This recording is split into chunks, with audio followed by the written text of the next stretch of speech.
So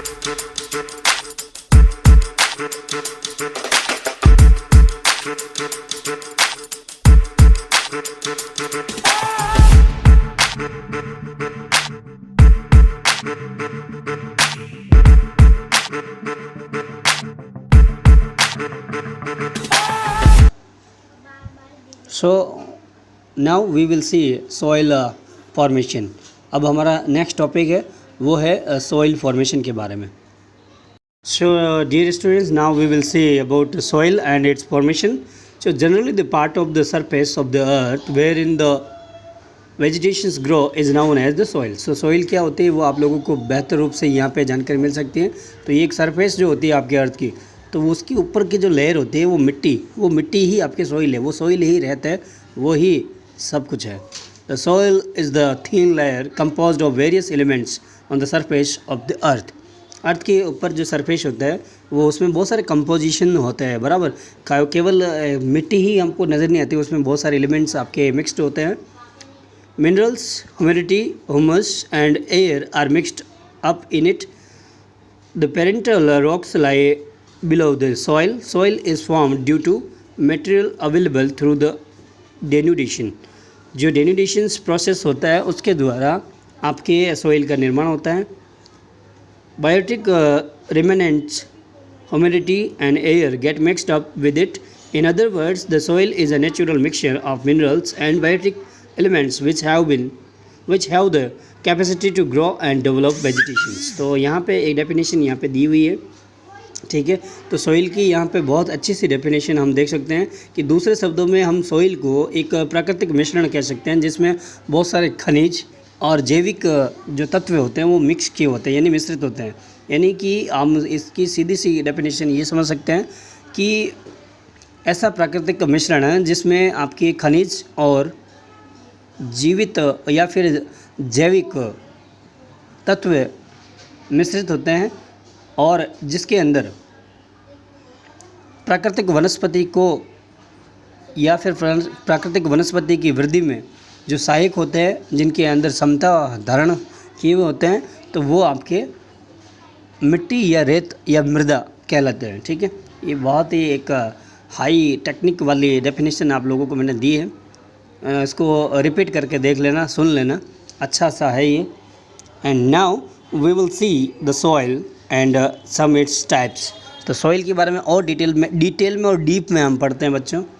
the uppermost layer of the crust of the earth is called soil which contains minerals as well as biotic elements necessary for the growth and development of the vegetation. यानी कि vegetation की development और उसकी प्रगति और विकास दोनों के लिए जो ज़रूरी होते हैं उसमें आपके मिट्टी में पाए जाते हैं ये। Although their proportion is not the same anywhere. यहाँ पे हम देख सकते हैं कि इनका जो अनुपात होता है तो वो सभी जगह पे समान नहीं होता है कि कितने मात्रा में आपके एलिमेंट है, यहाँ पे कितने हैं। यहाँ पे मान लो 26 का रेशियो बन रहा है, तो आपके सूरत में कितना बन रहा है, आपके अहमदाबाद में कितना बन रहा है, तो ये हम बात नहीं कर सकते हैं क्योंकि जो प्रपोर्शन होता है, रेशियो होता है, उनका अलग अलग होता है। Okay, so now thus soil is the layer or the surface of the matter formed due to the mixture of the scattered material of the parental rocks and vegetation. Factors of denudation prepare a very thin layer through the denudation of rocks. The humus formed due to the disintegration of or decay of vegetations or insect is added to this. These biotic elements play an important role in the development of the vegetation. Okay, so now we will see the types of the soil. Soil के विभिन्न प्रकार के आपके types यहाँ पे देख सकते हैं, इनके बारे में हमको डिटेल में देखना आएगा। तो इसके लिए आप केवल इस टेबल के ऊपर नज़र घुमाओ और हम चलते हैं एलुवियल सॉइल के बारे में डिटेल में। तो यहाँ पे मैं आप लोगों को इसका एक जनरल नॉलेज प्लस में एक्स्ट्रा डीप में नॉलेज दूंगा, ताकि क्या है कि सॉइल के बारे में आपको इसके अलावा भी आप जो जानकारी है वो बटोर पाओगे।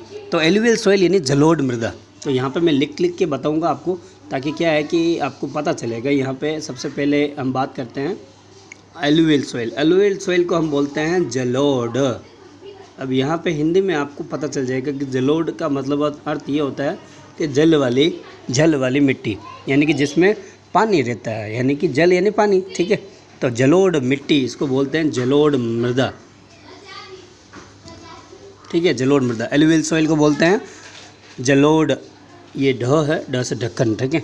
तो जलोढ़ मृदा, तो जलोढ़ मृदा यानी कि जल के पास में। अब यहाँ हम देख सकते हैं कि हमारा जो इंडिया का मैप है, जहाँ पे गंगा रिवर है, ठीक है, गंगा रिवर जो है आपके यूपी में होते हुए बिहार और उसके बाद में पश्चिम बंगाल में बहती है। तो वो पूरा एरिया जहाँ जहाँ पे आपके गंगा रिवर और यमुना रिवर बहती हैं, तो वो आपके जलोढ़ मृदा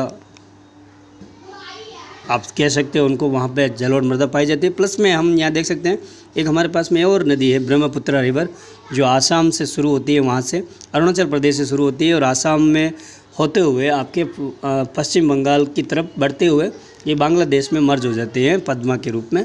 तो इसको भी हम बोल सकते हैं ये एरिया जो है जलोढ़ मृदा का है, ठीक है, ठीक है। तो जहाँ पे हम देख सकते हैं कि जहाँ पे रिवर्स होते हैं तो वहाँ पे जलोढ़ मृदा एलुवियल सॉइल पाई जाती है। बस इसमें सारा यही लिखा है, इसीलिए मैंने आपको केवल इतना ही बताया आप लोगों को, और ये आपके लिए बहुत ही ज़रूरी भी है, ठीक है।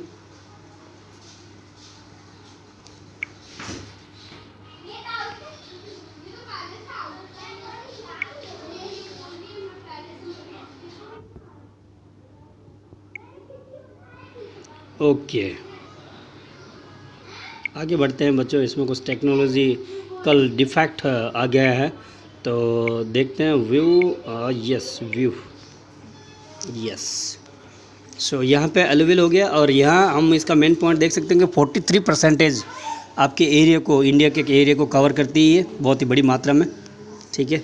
महानदी, इसके अलावा मैंने जो रिवर बोला गंगा यमुना, इसके अलावा आपके महानदी गोदावरी, कृष्णा, कावेरी यहाँ पे भी आपको दिखेगी ये, ठीक है।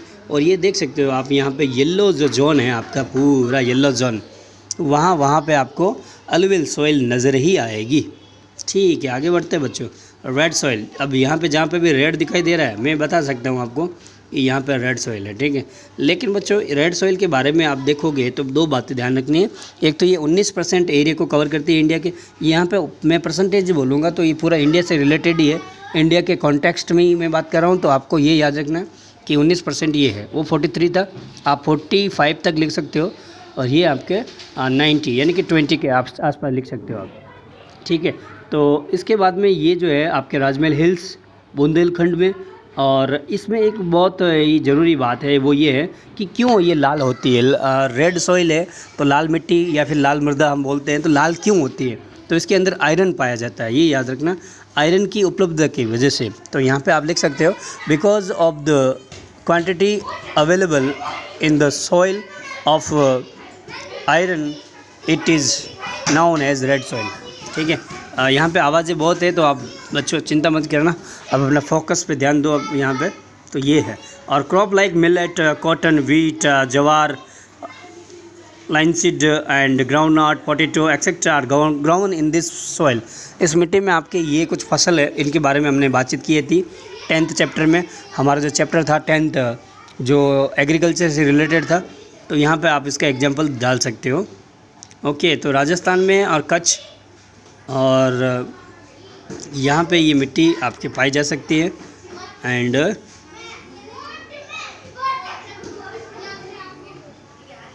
लेकिन यहाँ आप देख सकते हो कि यहाँ पे राजस्थान में रेड सॉइल के बारे में कुछ नहीं किया हुआ है, लेकिन यहाँ पे दिया हुआ है, यानी कि जहाँ पे ये मिट्टी पाई जाती है तो वहाँ पे बारिश जो है वो बहुत ही कम होती है, आयरन आपकी बहुत ज़्यादा मात्रा में होता है।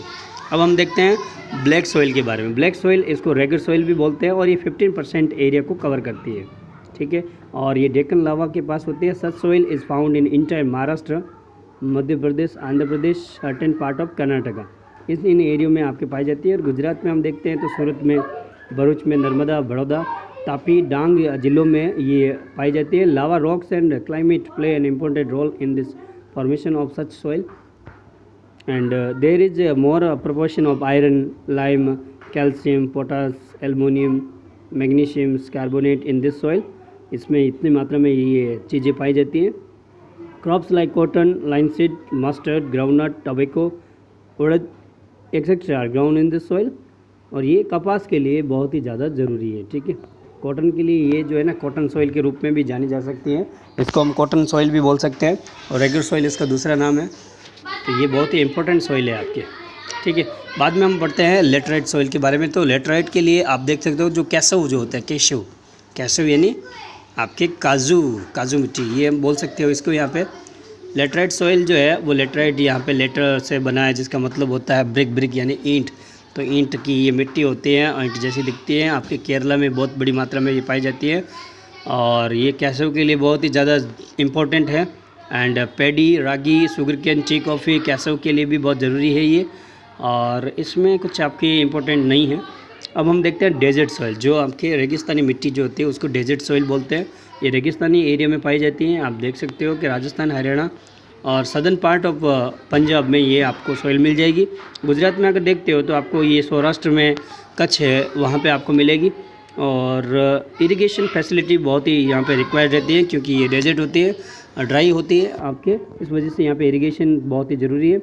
मिलेट एंड ज्वार यहाँ पे आप इस मिट्टी में उगा सकते हो। अब देखते हैं माउंटेन सॉइल।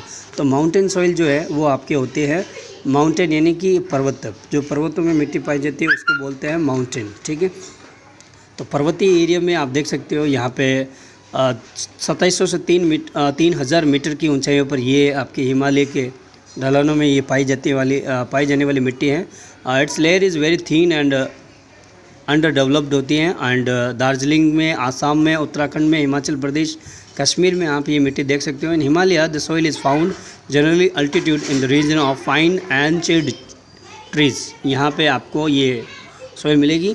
और अब हम पढ़ते हैं फॉरेस्ट सॉइल के बारे में। This type of soil is found within the altitude between 3000 metre to 3100 metres in the coniferous forest of Himalayan, Sahyadri, Western Ghats and Tarai region of Himalaya. The surface of the earth is covered by shaded leaves of the trees and upper part of land becomes black due to the increase in the humus caused due to the decaying leaves. It changes into the blue or red color while going down within the land. Beside tea, coffee, spices, other crops like wheat, maize, barley, paddy, etc. are also can be taken for agriculture. The soil is found in a limited area. या forest जो soil होती है वो आपके ये one वाली जो soil होती है, जहाँ पे आपके बहुत ज़्यादा मात्रा में आपके कॉनिफेरस और साथ में आपके जो एवरग्रीन फॉरेस्ट होते हैं, तो वहाँ पे आपको ये मिट्टी मिलेगी। इसके बाद में हम देखते हैं मैसी एंड पीटी सॉइल। ये बहुत ही दलदली मिट्टी होती है जो आपको वेस्ट बंगाल के एरिया में मिल जाएगी। ठीक है। मैशी होती है, बहुत ही दलदली होती है ये। This type of soil develop in humid region due to the accumulations of biotic elements. During the rainy season, this land is submerged under water, and when the water recedes, the paddy can be grown on it. There is an excess of biotic elements and minerals in such soil, but it shows insufficiency in phosphorate and potash. यहाँ पे हम देख सकते हैं कि इसमें एक कमी ये है कि फॉस्फोरेट और पोटेशियम की मात्रा की कमी होती है इस मिट्टी में। और such soil is found in Odisha, West Bengal, coastal area of Tamil Nadu, central area of northern Bihar and in Almora district of Uttarakhand. यहाँ पे हम देख सकते हैं। And this soil has a very limited extent. ये soil का भी बहुत ही ज़्यादा लिमिटेड एरिया में ही आपका मिल सकता है। बार बार ये बंद हो जाता है तो कोई चिंता मत करो बच्चों। आगे हम बढ़ते हैं soil erosion. What do you mean by soil halogen? ये क्वेश्चन आपके टेस्ट में भी मैंने पूछा गया है, मैंने पूछा है आप लोगों को। ठीक है। तो सॉइल एरोजन क्या होता है and what is the problem and what is the process for measuring the prevent of soil erosion? तो क्या क्या प्रोसेस होते हैं, ये बहुत ही आपके इंपॉर्टेंट है। So we will discuss about it in our next video. So now dear students, in this section we will see soil erosion. What do you mean by soil erosion? तो soil erosion यानी मिट्टी का कटाव। जिस तरह से हम देख सकते हैं कि मिट्टी जो है वो आपकी एक लेयर में होती है। अभी हमने जो हमारे कुछ वीडियो पहले, हमारे पहले के वीडियो में हमने देखा था कि जो सॉइल होती है वो एक आपके फॉर्मेशन में होती है, लेयर में होती है, बहुत सारे एलिमेंट इसमें मिले होते हैं। तो अगर बहुत सारे एलिमेंट इसमें मिले होते हैं तो इसका जो कंपोजिशन होता है वो एक परफेक्ट होता है, एक आपके प्रोपोर्शन उसमें वो कंप्लीट होता है, तो वो आपके कहलाते हैं मिट्टी। लेकिन मिट्टी अगर कट जाती है तो उसको बोलते हैं सॉइल इरोजन। जैसे वो बाद में फिर वो किसी काम के नहीं होते हैं, वो उसका हम यूटिलाइजेशन नहीं कर सकते हैं, ऐसी मिट्टी को हम बोलते हैं सॉइल इरोजन। ठीक है। तो यहाँ पे आप वही देख सकते हो, ये कुछ इसके एग्जांपल लिखे हैं सॉइल इरोजन के। तो सॉइल इरोजन आपके किस तरह से आपके तकलीफ़ देते हैं, सॉइल इरोजन यहाँ पे भी देख सकते हो। सो अब हम यहाँ देखते हैं सीधा directly prevent of soil erosion, किस तरह से हम इसको रोक सकते हैं। सो सबसे पहला जो कंट्रोल है वो है ये है आपका कि हमको जो ग्रेजिंग एक्टिविटी होती है लैंड के ऊपर, उसको हमको रोकना चाहिए, उसके ऊपर कंट्रोल नियंत्रण लगाना चाहिए। अगर हम इसके ऊपर कंट्रोल करते हैं तो क्या होगा कि इसमें सॉइल इरोजन आपके नहीं होगी, बराबर। उसमें क्या होता है कि बहुत सारे जो नेचुरल वेजिटेशंस होते हैं वो आपके पकड़ लगाए रहते हैं, मजबूती रहते हैं। धरती की जो आपकी एक आवरण होता है, उसका स्ट्रक्चर है, वो टूटता नहीं है। जैसे वो टूट जाता है तो सॉइल इरोजन हो जाता है। तो ग्रेजिंग के ऊपर हमको क्या करना चाहिए, बैन करना चाहिए, कंट्रोल करना चाहिए। तो इसके ऊपर हम अगर बैन करते हैं या फिर इसको थोड़ा बहुत कंट्रोल करते हैं तो हमारा क्या हो जाएगा, एक सॉइल इरोजन के प्रति हमारा एक अच्छा कारगर साबित हो जाएगा, ठीक है। तो यहाँ दूसरा हम देख सकते हैं इसका ही जस्ट अपोजिट है। अगर वो हमने किया तो साथ साथ में अगर हम प्लांटेशन अगर हम करते हैं तो ये भी आपका मेजर हो जाएगा। आपका स्लोपी रीजन्स में अगर हम काउंटर मेथड से प्लांटेशन करते हैं तो आपका सॉइल इरोजन जो है वो कम हो जाएगा। प्लांट ट्रीज़ इन फ्लो लैंड, बराबर, जो फ्लो लैंड होती हैं जैसे ये आपको दिखाई दे रही है यहाँ पे, तो ये जो है ऐसे एरिया में आपको प्लांटेशंस बहुत ज़रूरी करना है। Constructing check dams where there are streams, और वहाँ पे आपको डैम्स का कंस्ट्रक्शन करना चाहिए जहाँ पे स्ट्रीम्स होते हैं, धाराओं के पास में। तो वो आपके उसके पास में अगर हम करते हैं तो उससे क्या होगा कि बहुत ही ज़्यादा मात्रा में आप देख सकते हो कि उसके कोई प्रॉब्लम नहीं हो सकता है। Cultivate very deeply in the field to reduce the speed of water, और जो पानी का जो बहाव है उसको रोकने के लिए भी हमको कल्टीवेशन करना चाहिए। तो यहाँ हमने इसके कुछ मेजर्स देखे, ठीक है। उसके बाद में हम देखते हैं सॉइल कंजर्वेशन, किस तरह से हम इसको संरक्षण कर सकते हैं।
Thank you.